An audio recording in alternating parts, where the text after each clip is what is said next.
तुम्ही सर्वांनी ढेमसे खाल्ले असेल. भरून केलेले किंवा डाळ टाकून केलेली ढेमस्यांची भाजी छान लागते. पण कधी हलवा खाल्ला आहे का? नाही, मला माहितीच होतं. चला आज मी तुम्हाला ढेमशाचा हलवा दाखवते. कसा करायचा? सगळ्यात अगोदर मोठे ढेमशे घ्यायचे आहे, जेणेकरून ते किसता येतील. बियांचा बाजूचा सर्व भाग किसून घ्यायचा आहे, बी पडून द्यायची नाही.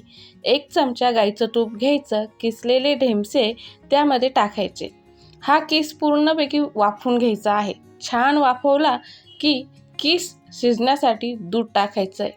आता लक्षात घ्या, साय असेल ना घट्ट, ती पण टाकायची, कारण ती नंतर दाणेदार होते.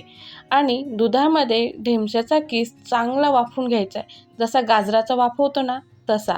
5 मिनटं मी झाकण ठेवते आणि छान वाफवून झाल्यानंतर आपण यामध्ये चवीनुसार साखर आणि वेलची पावडर टाकायची.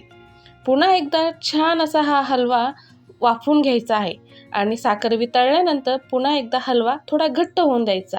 बस, आपला ढेमशांचा हलवा तयार आहे. आता एका वाटीमध्ये काढा, त्यावरती थोडीशी वेलची पूड टाका आणि तुम्हाला आवडत असेल तर ड्रायफ्रूट टाकायला काही हरकत नाही. आता हा हलवा कसा झाला अगोदर बनवा, खा, त्यानंतर कमेंट करायला वापस येऊ शकता तुम्ही. कारण विनाकारण नाही सांगत मी, खरंच इतका छान लागतो ना. तुम्ही एकदा नक्कीच करून बघा. रेसिपी आवडल्यास लाईक करा. धन्यवाद.